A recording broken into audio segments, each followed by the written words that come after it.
नमस्कार दोस्तों, स्वागत है आपका आज के मुख्य समाचार में, जिसमें सबसे पहली और बड़ी खबर में आपको बताएंगे कि राहुल गांधी का किसानों को समर्थन, कहा संसद का संयुक्त सत्र बुलाकर नए कृषि कानून को वापस ले सरकार। इसी के साथ दूसरी बड़ी खबर में जिक्र होगा कि किसान नेता राकेश टिकैत का बड़ा बयान, 26 जनवरी को ट्रैक्टर पर तिरंगा लगाकर लाल किले पर जलवा दिखाएंगे किसान। और तीसरी बड़ी खबर में जिक्र होगा कि जींद में दुष्यंत चौटाला का विरोध, किसानों ने खोद डाला पैड और लगा दिए गो बैक के नारे। जी हां दोस्तों, आपको बता दें किसान आंदोलन दिन पर दिन बड़ा होता जा रहा है और ऐसे में कांग्रेस पार्टी ने खुला समर्थन किसान आंदोलन को कर दिया है। हर एक खबर की गहराई में आपको ले जाएंगे दोस्तों, लेकिन उससे पहले अगर आप भी देश के किसानों के साथ खड़े हैं तो आप अभी इस वीडियो को लाइक कीजिए और इस लाल बटन को दबा के इस चैनल को फ्री में सब्सक्राइब करके घंटी बजाकर कमेंट में लिखिए जय हिंद। दोस्तों रुक करते हैं तमाम बड़ी खबरों की तरफ। संसद का संयुक्त सत्र बुलाकर नए कृषि कानूनों को वापस ले सरकार, राहुल गांधी। जी हां दोस्तों,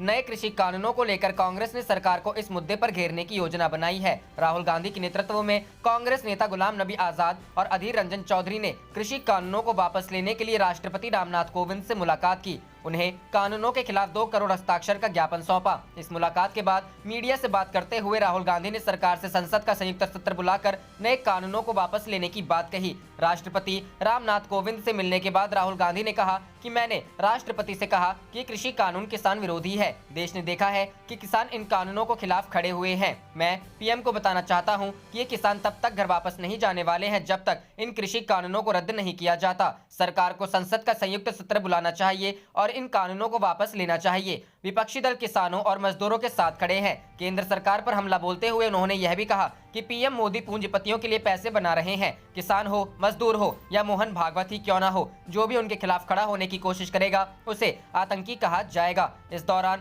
राहुल गांधी ने कहा कि मैं एडवांस में चीज बोल देता हूं। मैंने कोरोना के बारे में बोला था कि नुकसान होने जा रहा है, उस समय किसी ने बात नहीं सुनी। आज मैं फिर से बोल रहा हूं कि किसान मजदूर के सामने कोई भी शक्ति खड़ी नहीं हो सकती। मैं प्रधानमंत्री से कहना चाहता हूं कि किसान हटेगा नहीं। प्रधानमंत्री को ये नहीं सोचना चाहिए कि किसान मजदूर घर चले जाएंगे। राहुल ने यह भी कहा कि चीन ने भारत की हजारों किलोमीटर जमीन छीन ली है। प्रधानमंत्री उसके बारे में कुछ क्यों नहीं कहते? आप सिस्टम को तोड़ रहे हैं, किसान मजदूर को मार रहे हैं और बाहर से ताकतें देख रही हैं और कह रही है कि नरेंद्र मोदी हिंदुस्तान को कमजोर कर रहे हैं, हमारे लिए अच्छे अवसर बनने जा रहे हैं। उन्होंने आरोप लगाया कि केवल 3-4 लोग सिस्टम चला रहे हैं और कहा कि पार्टी इसे लड़ रही है। कांग्रेस महासचिव प्रियंका गांधी वाड्रा ने कहा कि यह सरकार काफी अभिमानी है, वह केवल अपनी राजनीति कर रही है और किसानों और जवानों का सम्मान नहीं करती है। किसानों का सम्मान करने की जरूरत है, उन्हें देश विरोधी बताना अपराध है। किसानों की शिकायत सुनना और उनकी शिकायतों का निवारण करना सरकार की जिम्मेदारी है।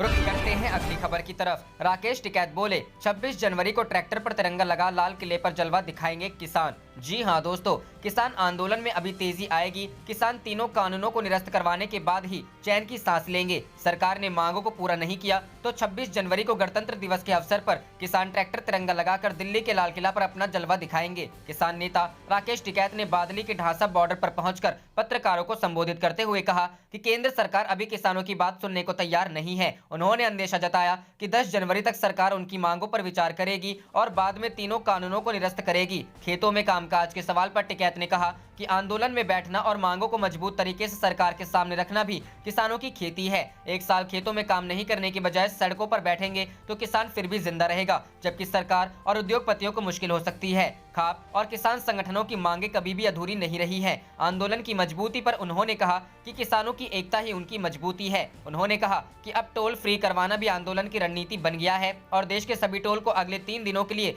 फ्री करवाया जाएगा। इस मौके पर टिकैत के साथ गुलिया खाप प्रधान विनोद बादली भी मौजूद रहे।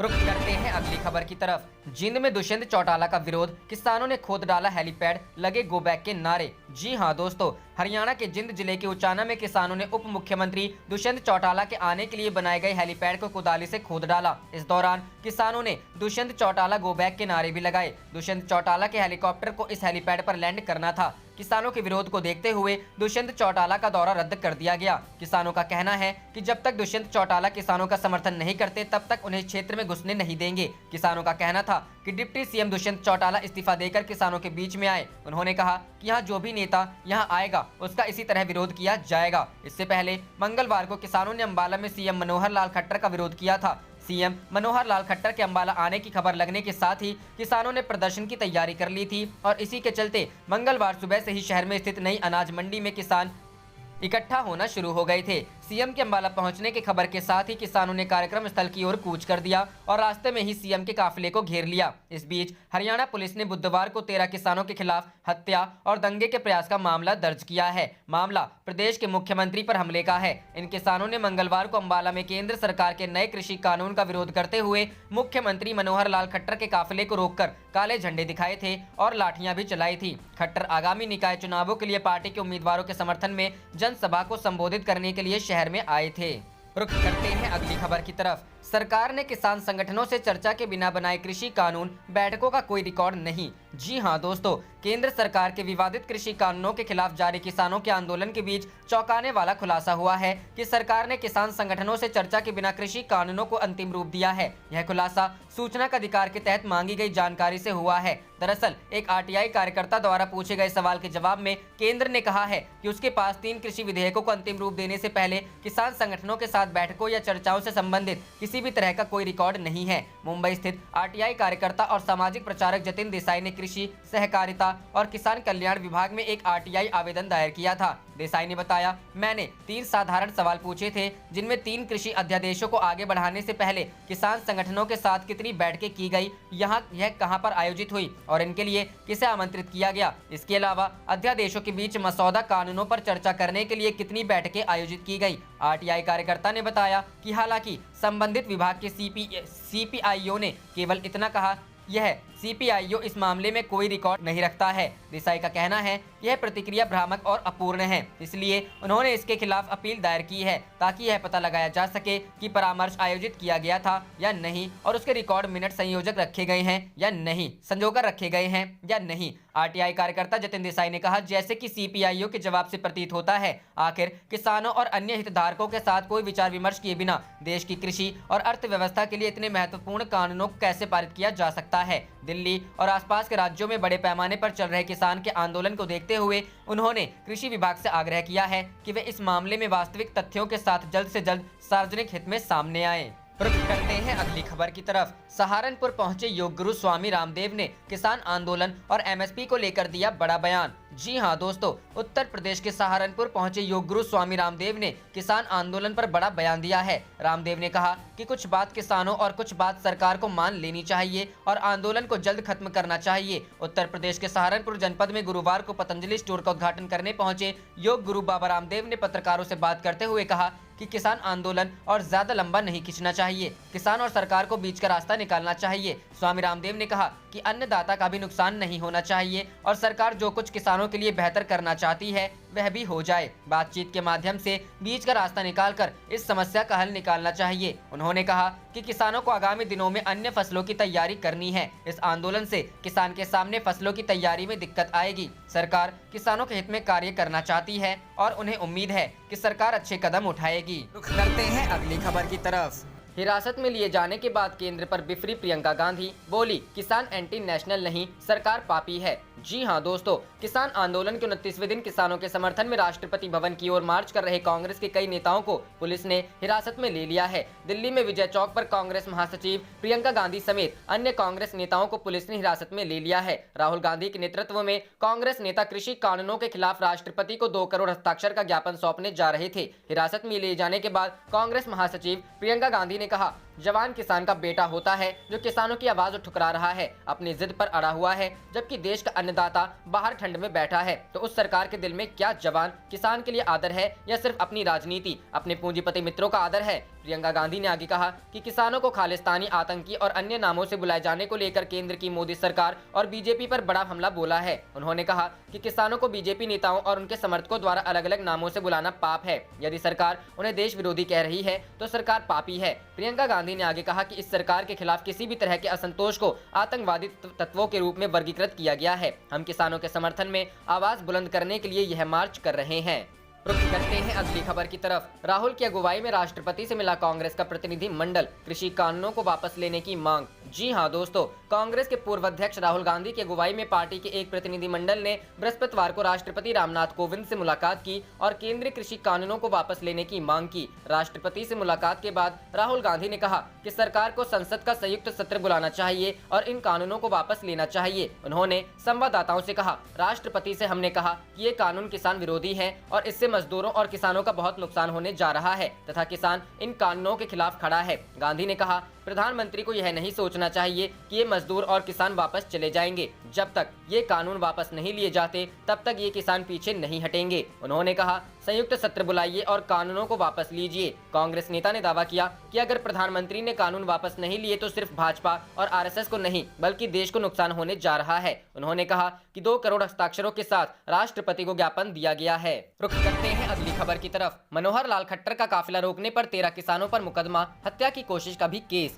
जी हां दोस्तों, हरियाणा पुलिस ने 13 किसानों के खिलाफ हत्या और दंगे के प्रयास का मामला दर्ज किया है। इन किसानों ने एक दिन पहले ही केंद्र सरकार के नए कृषि कानून का विरोध करते हुए मुख्यमंत्री मनोहर लाल खट्टर के काफिले को रोककर काले झंडे दिखाए थे और लाठियां भी चलाई थी। किसानों के खिलाफ अंबाला में ही मामला दर्ज किया गया है, जहां मंगलवार को प्रदर्शनकारी किसानों के एक समूह ने मुख्यमंत्री खट्टर को उस वक्त काले झंडे दिखाए थे जब उनका काफिला अंबाला शहर से गुजर रहा था। रुख करते हैं अगली खबर की तरफ। मोदी एक दिन भागवत को भी बता देंगे आतंकवादी, वह सिर्फ अपने बिजनेसमैन दोस्तों के लिए बना रहे हैं पैसे। राहुल गांधी। जी हां दोस्तों, राहुल गांधी की अगुवाई में कांग्रेस नेता गुलाम नबी आजाद और अधीर रंजन चौधरी ने राष्ट्रपति को कृषि कानून के खिलाफ 2 करोड़ लोगों के हस्ताक्षर वाला ज्ञापन सौंपा। इसके बाद उन्होंने मीडिया से बात करते हुए कहा कि प्रधानमंत्री नरेंद्र मोदी को अपने खिलाफ आवाज उठाने वाला हर शख्स आतंकवादी नजर आता है। अगर मोहन भागवत भी उनके खिलाफ बोले तो वह उन्हें भी आतंकवादी बता देंगे। राहुल गांधी ने कहा, अभी मैं कुछ दिन पहले विपक्ष के नेताओं के साथ राष्ट्रपति के पास गया था, लेकिन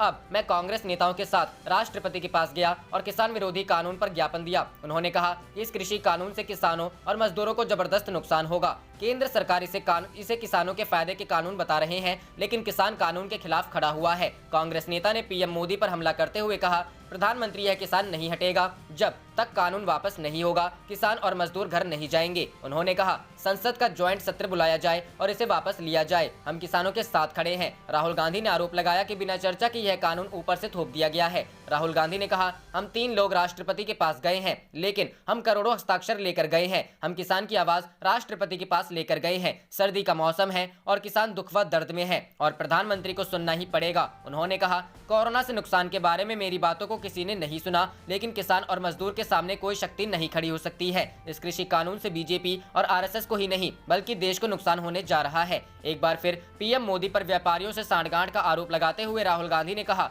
मोदी का लक्ष्य अपने आसपास के व्यापारियों के लिए पैसे बनाने का काम है। छात्र खड़े होते हैं तो वह आतंकवादी हैं, मजदूर खड़े होते हैं तो वह आतंकवादी हैं, किसान खड़े होते हैं तो वह आतंकवादी हैं और एक दिन अगर मोहन भागवत खड़े हो जाएंगे तो वह उन्हें भी आतंकवादी कह देंगे। पीएम मोदी के खिलाफ जो भी खड़ा हो जाएगा उसको वह आतंकवादी कह देंगे। रुख करते हैं अगली खबर की तरफ। इंटरनेशनल निशानेबाज ने स्मृति ईरानी पर लगाया भ्रष्टाचार का आरोप, परिवाद दाखिल। जी हां दोस्तों, अंतर्राष्ट्रीय निशानेबाज वर्तिका सिंह ने केंद्रीय मंत्री व अमेठी की सांसद स्मृति ईरानी और उनके सहयोगियों पर भ्रष्टाचार का आरोप लगाया है। निशानेबाज वर्तिका सिंह ने केंद्रीय महिला आयोग का सदस्य बनाने के नाम पर 25 लाख रुपए की डिमांड का आरोप लगाते हुए स्मृति ईरानी, उनके निजी सचिव विजय गुप्ता व सह आरोपी डॉक्टर रजनीश सिंह के खिलाफ एमपी एमएलए कोर्ट में परिवाद दायर किया है। प्रतापगढ़ जिले की रहने वाली अंतर्राष्ट्रीय निशानेबाज वर्तिका का आरोप है कि स्मृति ईरानी की शह पर उनके करीबियों ने केंद्रीय महिला आयोग के सदस्य पर फर्जी लेटर जारी कर दिया। पहले बड़ी बड़ी बातें कर अंतर्राष्ट्रीय शूटर को गुमराह किया गया, फिर पद पर बिठाने का 1 करोड़ रेट बताकर वर्तिका की अच्छी प्रोफाइल होने की बात कहकर 25 लाख रुपए की डिमांड हुई। इसके साथ ही वर्तिका का आरोप है कि स्मृति ईरानी के करीबी ने वर्तिका से सोशल साइट पर लूज टॉक की। लूज टॉक व रुपयों की डिमांड की बात का विरोध कर वर्तिका ने भ्रष्टाचार का खेल उजागर कर देने की चेतावनी भी दी थी। इससे बौखलाकर स्मृति ईरानी के करीबी व सह आरोपी विजय गुप्ता ने मुसाफिर खाना थाने में उसके खिलाफ मुकदमा दर्ज करा दिया था। वर्तिका का कहना है कि मैंने प्रधानमंत्री नरेंद्र मोदी, सूबे के मुख्यमंत्री योगी आदित्यनाथ और भाजपा की छवि को बदनाम करने वाले आरोपियों के खिलाफ केस दर्ज कराकर निष्पक्ष जांच कर कार्रवाई की मंशा को लेकर एमपी एमएलए कोर्ट में परिवाद किया है। इस मामले की सुनवाई 2 जनवरी को होगी। रुख करते हैं अगली खबर की तरफ। जम्मू कश्मीर डीडीसी चुनाव 278 सीटों पर नतीजे घोषित। गुपकार गठबंधन 110, भाजपा ने 75 सीटों पर जीत दर्ज की। जी हां दोस्तों, जम्मू कश्मीर में जिला विकास परिषद की 280 सीटों में से 278 सीटों के चुनाव परिणाम घोषित कर दिए गए हैं। गुपकार गठबंधन ने सबसे अधिक 110 सीटों पर जीत दर्ज की है, जबकि 75 सीटों पर जीत दर्ज कर भाजपा सबसे बड़ी पार्टी के रूप में उभरी है और वोट प्रतिशत के मामले में भी भगवा पार्टी पहले स्थान पर है। अधिकारियों ने बुधवार को यह जानकारी दी। उन्होंने बताया कि 2 निर्वाचन क्षेत्रों बांदीपोरा और कुपवाड़ा जिले की एक सीट पर चुनाव परिणामों का इंतजार है, क्योंकि अगले आदेश तक मतगणना रोक दी गई है। केंद्र शासित प्रदेश में डीडीसी की 280 सीटों पर 8 चरणों में मतदान कराया गया। यह 28 नवंबर से शुरू हुआ था और 19 दिसंबर को संपन्न हुआ। मतगणना मंगलवार सुबह शुरू हुई थी। अगस्त 2019 में संविधान के अनुच्छेद 370 के अधिकतर प्रावधानों को समाप्त कर जम्मू कश्मीर का विशेष राज्य का दर्जा खत्म कर दिए जाने के बाद से इस केंद्र शासित प्रदेश में यह पहला चुनाव है। चुनाव में कुल 280 सीटों पर मतदान हुआ। केंद्र शासित क्षेत्र के 20 जिलों में प्रत्येक में डीडीसी की 14-14 सीटें हैं। जम्मू कश्मीर चुनाव आयोग ने अभी तक 280 में से 278 सीटों के चुनाव परिणामों की घोषणा कर दी है। गुपकार गठबंधन और भाजपा के अलावा 50 सीटों पर निर्दलीय उम्मीदवारों ने जीत हासिल की है। वहीं कांग्रेस को 26, अपनी पार्टी को 12, पीडीएफ और नेशनल पैंथर्स पार्टी को 2-2 और बसपा को 1 सीट पर जीत मिली है। पाकिस्तान के कब्जे वाले कश्मीर की रहने वाली और पूर्व आतंकवादियों से शादी करने वाली 2 महिलाएं भी चुनाव मैदान में उतरी। उन्होंने कुपवाड़ा के दरागुल्ला और बांदीपोरा के हजीने से चुनाव लड़ा। अधिकारियों ने बताया कि राज्य निर्वाचन आयुक्त ने पीठासीन अधिकारियों को इन दोनों निर्वाचन क्षेत्रों में अगले आदेश तक मतगणना रोकने के आदेश दिए हैं। रुख करते हैं अगली खबर की तरफ। किसानों ने सरकार का प्रस्ताव ठुकराया, संशोधन नहीं, तीनों कानून वापस लेने पर अड़े। जी हां दोस्तों, कृषि कानूनों के खिलाफ किसानों के आंदोलन का आज बुधवार को 28वां दिन है। गतिरोध खत्म करने के लिए सरकार की ओर से एक बार फिर से बातचीत का प्रस्ताव भेजा गया, जिसे किसानों ने ठुकरा दिया। किसान संगठन की ओर से कहा गया कि हम तीनों कानूनों में किसी भी प्रकार के बदलाव की बात नहीं कर रहे, बल्कि तीनों कानूनों को निरस्त करने की मांग करते हैं। सिंघू बॉर्डर पर आज बुधवार को सरकार के प्रस्ताव पर चर्चा के लिए किसान संगठनों की बैठक बुलाई गई थी। बैठक के बाद किसान संगठनों ने कहा कि हम तीनों कानूनों में किसी भी प्रकार के बदलाव की बात नहीं कर रहे, बल्कि इन कानूनों को निरस्त करने की मांग करते हैं। उन्होंने कहा कि न्यूनतम समर्थन मूल्य को लेकर जो प्रस्ताव सरकार से आया है, उसमें कुछ भी साफ नहीं और स्पष्ट नहीं है। किसान संगठनों की ओर से कहा गया कि सरकार की ओर से आया प्रस्ताव इतना खोखला और हास्यास्पद है कि उस पर उत्तर देना उचित नहीं है। उन्होंने कहा कि हम तैयार हैं, लेकिन सरकार ठोस प्रस्ताव लिखित में भेजे और खुले मन से बातचीत के लिए बुलाए। किसानों की ओर से कहा गया कि सरकार निरर्थक प्रस्ताव को दोहराने के बजाय ठोस प्रस्ताव भेजे, ताकि उसको एजेंडा बनाकर हम सरकार से बात कर सकें। स्वराज इंडिया के योगेंद्र यादव ने कहा कि यूनाइटेड फार्मर्स फ्रंट ने आज सरकार को एक पत्र लिखा है, जिसमें कहा गया है कि सरकार को यूनाइटेड फार्मर्स फ्रंट द्वारा पहले लिखे गए पत्र पर सवाल नहीं उठाना चाहिए, क्योंकि यह सर्वसम्मत से लिया गया फैसला था। सरकार का नई चिट्ठी किसान संगठनों को बदनाम करने की एक नई कोशिश है। रुख करते हैं अगली खबर की तरफ। कृषि कानूनों के खिलाफ मार्च निकालेंगे राहुल गांधी। कल 2 करोड़ हस्ताक्षर के साथ करेंगे राष्ट्रपति से मुलाकात। जी हां दोस्तों, दिल्ली बॉर्डर समेत इसके आसपास के इलाकों में तीनों कृषि कानूनों के खिलाफ किसानों का प्रदर्शन 28वें दिन भी जारी है। किसानों की मांग है कि केंद्र सरकार तीनों कानूनों को वापस ले। इस बीच राहुल गांधी के नेतृत्व में कांग्रेस का प्रतिनिधिमंडल गुरुवार को राष्ट्रपति रामनाथ कोविंद से मुलाकात करेगा। राहुल गांधी की अगुवाई वाले प्रतिनिधिमंडल की तरफ से राष्ट्रपति को कृषि कानूनों के विरोध में देश भर से इकट्ठा किए गए 2 करोड़ लोगों के हस्ताक्षर भी सौंपे जाएंगे। कांग्रेस सांसद के सुरेश ने कहा कि राष्ट्रपति से मुलाकात करने से पहले राहुल गांधी कृषि कानूनों को लेकर कल सुबह 10:45 पर विजय चौक से लेकर राष्ट्रपति भवन तक मार्च करेंगे। इस दौरान राहुल के नेतृत्व में अन्य कांग्रेसी सांसद भी इसमें भाग लेंगे। इससे पहले भी विपक्षी दलों ने कृषि कानूनों पर अपनी चिंताओं से अवगत कराने के लिए राष्ट्रपति रामनाथ कोविंद से मुलाकात की थी। इस मुलाकात में कांग्रेस नेता राहुल गांधी, एनसीपी प्रमुख शरद पवार, टीआर बालू, भाकपा के महासचिव डी राजा और येचुरी शामिल हुए थे। इस बैठक के बाद राहुल गांधी ने कहा था, राष्ट्रपति के साथ मुलाकात में हमने कृषि कानूनों को रद्द किए जाने का अनुरोध किया। ये कानून बिना चर्चा के पारित किए गए हैं। उन्होंने कहा कि जिस तरह से कृषि विधेयक पारित किए गए, हमें लगता है यह किसानों का अपमान है, इसलिए वे ठंड के मौसम में भी प्रदर्शन कर रहे हैं। हमने राष्ट्रपति से कहा कि कृषि कानूनों को वापस लिया जाना बेहद महत्वपूर्ण है। सिंघू बॉर्डर पर संयुक्त किसान मोर्चा के तमाम संगठनों के बीच चली लंबी बैठक के बाद किसान नेता युद्धवीर सिंह ने कहा, जानबूझकर सरकार इस मामले को लटकाना चाहती है और किसान का मनोबल तोड़ना चाहती है, लेकिन हम संशोधन पर तैयार नहीं हैं। उन्होंने सरकार को चेतावनी देते हुए कहा सरकार आग से खेल रही है, इसके परिणाम देखने को मिल सकते हैं। वहीं किसान नेता शिव कुमार काका ने कहा, इस कानून में सबसे बड़ी समस्या ये है कि सरकार कॉर्पोरेट को किसानों में प्रवेश कराना चाहती है। ये कानून अमेरिका में लागू हुए, वहां खेती किसानी 2% रह गई। रुख करते हैं अगली खबर की तरफ। किसानों के समर्थन में जेल में बंद कई कार्यकर्ता कर रहे हैं भूख हड़ताल। जी हां दोस्तों, केंद्र सरकार के नए कृषि कानूनों का विरोध कर रहे किसानों के समर्थन में एल्गार परिषद माओवादी संबंध मामले में गिरफ्तार कई कार्यकर्ता बुधवार को महाराष्ट्र के तालोजा जेल में 1 दिवसीय भूख हड़ताल कर रहे हैं। कार्यकर्ताओं ने बुधवार को राष्ट्रीय किसान दिवस के अवसर पर एक संयुक्त बयान में कहा कि वे नवी मुंबई की जेल में बंद हैं और किसान आंदोलन में शारीरिक रूप से भाग नहीं ले सकते, इसलिए वे जेल में 1 दिन की सांकेतिक भूख हड़ताल कर रहे हैं। वकील निहाल सिंह राठौड़ ने कहा, किसानों ने जो मांगे उठाई हैं वे बिल्कुल सही और न्याय संगत है। राठौड़ ने कहा कि वर्तमान में एल्गार परिषद माओवादी संबंध के मामलों में जेल में बंद कार्यकर्ताओं में सुधीर धवले, सुरेंद्र गार्डलिंग, आनंद तेल तुंबड़े, हनी बाबू, सागर गोरखे, रमेश गायचर, महेश राउत, अरुण परेरा, वर्णन गोंसाल्विस, फादर स्टेन स्वामी, गौतम नवलखा और रोना विल्सन शामिल हैं। आप देख रहे थे आपका अपना चैनल जय हिंद जय भारत।